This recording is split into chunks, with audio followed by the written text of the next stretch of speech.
Welcome. I'm glad you could all make it.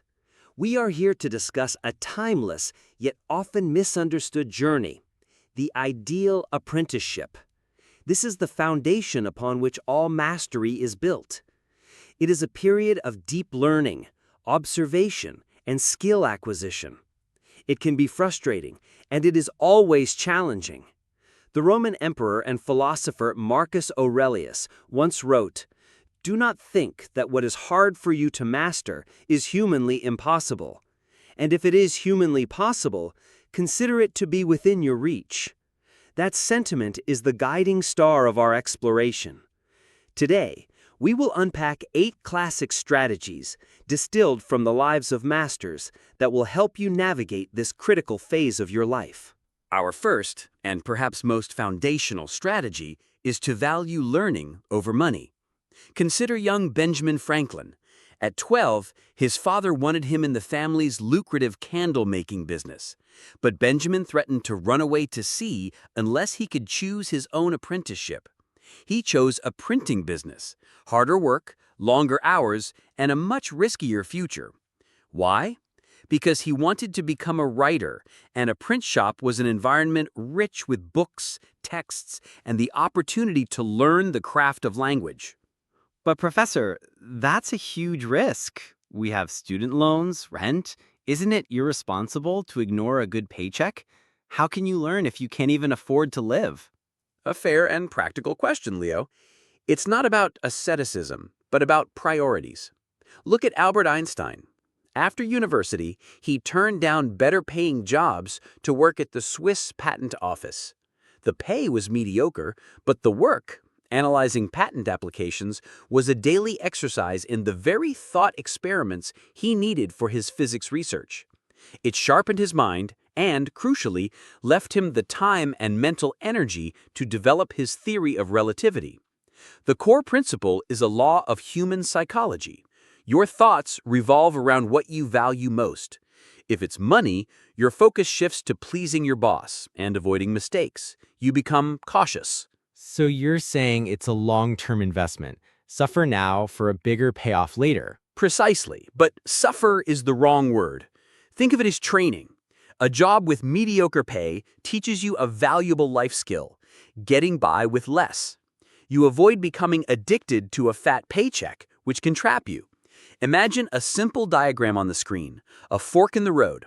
One path, labeled learning, is rocky at first, but leads to a huge, flourishing tree labeled mastery and future wealth.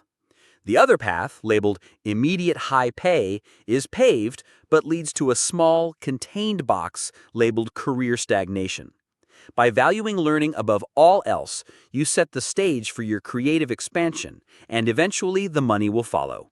This leads us to our second strategy. Keep expanding your horizons. The world can quickly close in on you if you stagnate. No one exemplifies this struggle more than the writer Zora Neale Hurston.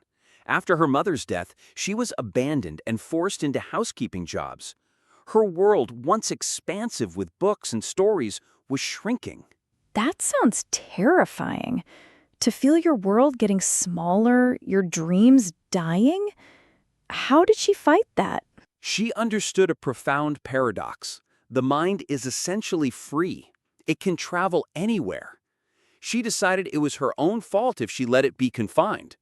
So she turned her circumstances into a strange, self-directed literary education. She took jobs in the homes of wealthy white people to gain access to their libraries, memorizing passages on the sly. She found a discarded copy of Milton's Paradise Lost and treated it like gold. She worked for a traveling troupe to observe and learn about a world beyond her own. She turned every limitation into an opportunity. It wasn't just about reading, but about people too. Exactly. The people in your immediate circle are worlds unto themselves. Hurston learned to charm and connect with people from all walks of life, from powerful politicians whose gossip she overheard as a manicurist, to literary figures in Harlem, to wealthy patrons who funded her education at Barnard College. She was relentless. Imagine a series of expanding concentric circles. The smallest, central circle, is your current position. The next is immediate circle and books. The one after that is new people and environments. And the largest is the wider world of ideas. Hurston constantly pushed herself from the center outwards. You must be relentless in your pursuit for expansion. In doing so, you redefine the limits of your world, and ideas and opportunities will naturally come to you. Our third strategy is psychologically challenging.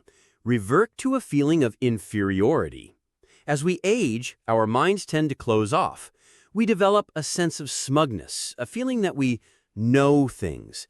This is a formidable barrier to learning. Inferiority? That sounds counterintuitive. We're usually taught to be confident and assertive. How can feeling inferior be a strategy for success? It's about adopting a temporary mindset for the purpose of learning. Consider the linguist Daniel Everett. He went to the Amazon to study the Piraha language, a notoriously difficult tongue that had stymied all previous missionaries. He used all the standard techniques, but felt he was getting nowhere. He was studying them like a scientist studying ants, with an unconscious sense of superiority. So, what was the turning point? What did he change in his methodology? He realized his problem was his detachment. The language couldn't be separated from the culture.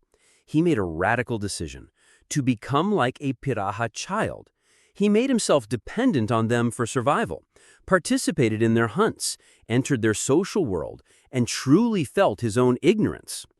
He adopted a position of inferiority. It was only then, with his mind completely open and hungry to learn, that the language came alive from within. Children learn so quickly because they naturally feel this way. They are dependent, curious, and open. We humans retain this ability, a quality known as neoteny. You must temporarily adopt this feeling of dependence so that, in 5 to 10 years, you can learn enough to finally declare your independence. This brings us to strategy 4, trust the process. When learning any complex skill, we inevitably reach a point of deep frustration where progress seems to halt. This is where most people give up, often unconsciously. The plateau, I know it well. You're putting in the hours, but the results aren't coming. It feels like you're wasting your time. How do you push through that? Just more determination? It's more than determination. It's faith. Let's look at Cesar Rodriguez, the fighter pilot. In training, he was completely overwhelmed. The stress, the heat, the sheer amount of information. He was failing. He was on the verge of being cut from the program. What did he do? Did he find some secret technique?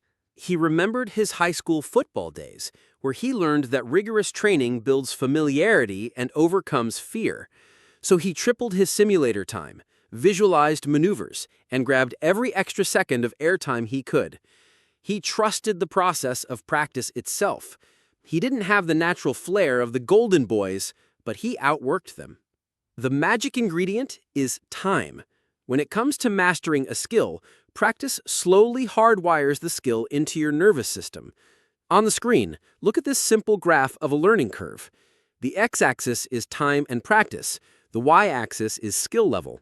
See how the line starts slow, then flattens into what we call the frustration plateau? This is normal, but if you trust the process and keep practicing, the curve suddenly shoots upward. This is the cycle of accelerated returns.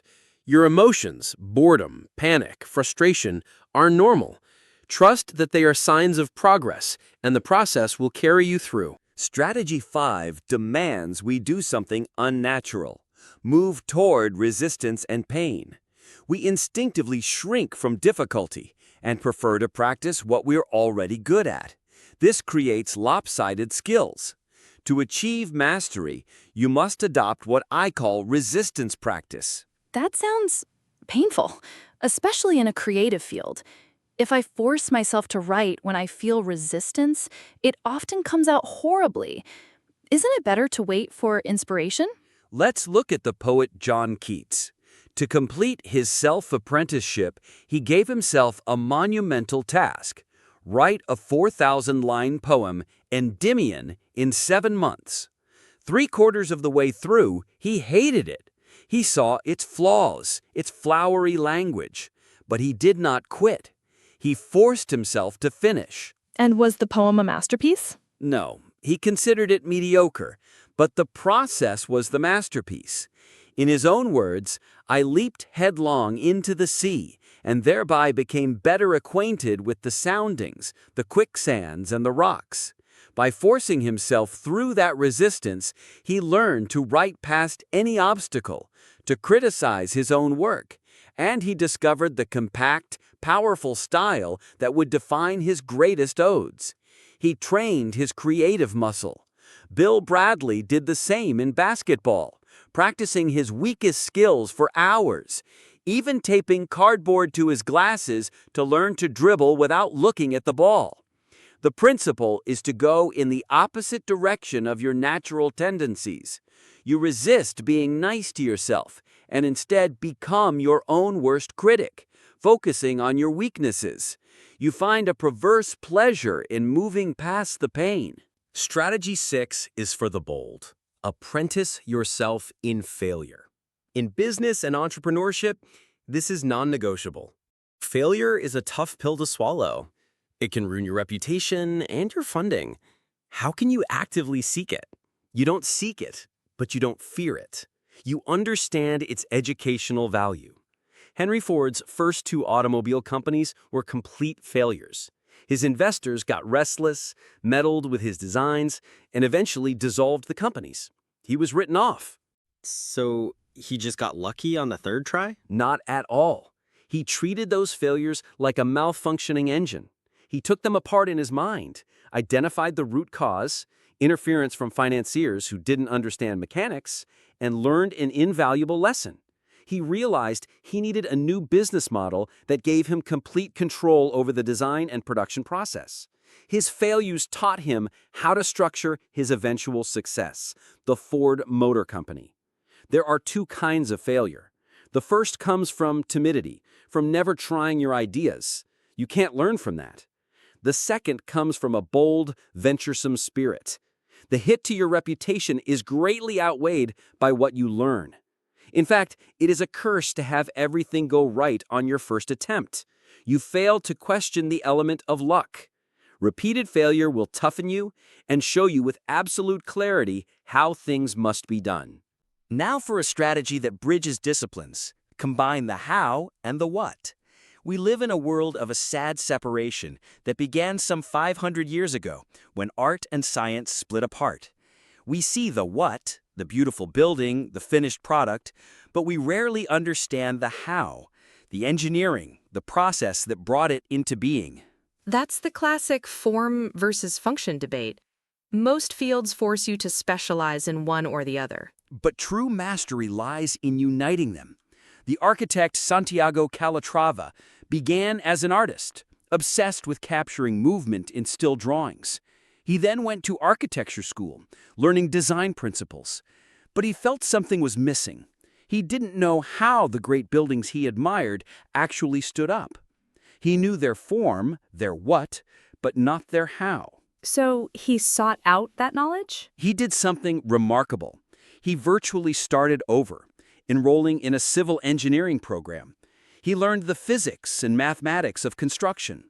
This deep knowledge of how things are built liberated his understanding of what could be built. It allowed him to create revolutionary designs, like the Milwaukee Art Museum extension, with its giant wing-like sunscreen that opens and closes. Look at this Venn diagram. One circle is the what, form and aesthetics. The other is the how, function and engineering.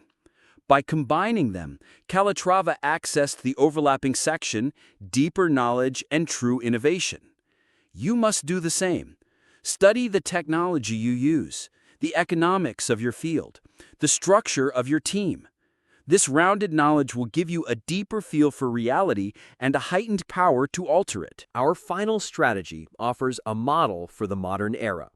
Advance through trial and error. This is the way of the hacker, embodied by computer scientist and entrepreneur Paul Graham. The hacker approach. I like that. It sounds agile and adaptive, perfect for the tech world. But doesn't it seem directionless? Graham went from computer science to art school. It might seem so from the outside, but he wasn't wandering aimlessly. He was expanding his skill base according to his deepest interests. He learned by doing, by trial and error. He learned what he loved, making things, and what he hated, academia, large companies. This wasn't fear of commitment. It was a process of discovery. This wide-ranging apprenticeship of his 20s gave him a unique combination of skills. And when an opportunity appeared, he was perfectly positioned. When he heard about Netscape and the dawn of e-commerce, he and his friend used their deep knowledge of the Lisp programming language, a skill they'd honed out of pure interest, to create ViaWeb, the first online store builder. They sold it for a fortune. The model is this. You learn as many skills as you can, guided by genuine interest. You are the programmer of your own apprenticeship. At a certain point, an opportunity will arise where your unique cocktail of skills becomes invaluable. Those who follow a rigid, singular path often find themselves in a career dead end. This wide-ranging approach leads to expanding possibilities as you get older. Finally, we must address the reversal, the tempting idea that geniuses can bypass this entire process. They cannot. There are no shortcuts. Mozart did not compose a truly great work until he was more than 10 years into his training. Einstein spent a decade on the thought experiments that led to relativity. What separates them is the extreme youth and intensity with which they began. The desire to find a shortcut makes you fundamentally unsuited for mastery. The process is non-negotiable. The Zen master Hakuin put it best. It's like chopping down a huge tree of immense girth. You won't accomplish it with one swing of your axe. If you keep chopping away at it, though, and do not let up, eventually, it will suddenly topple down. But if the woodcutter stopped after 1 or 2 strokes to ask, "Why doesn't this tree fall?" he would never succeed in felling the tree. Your task is to keep chopping. Trust the process, embrace the resistance, and the tree will fall.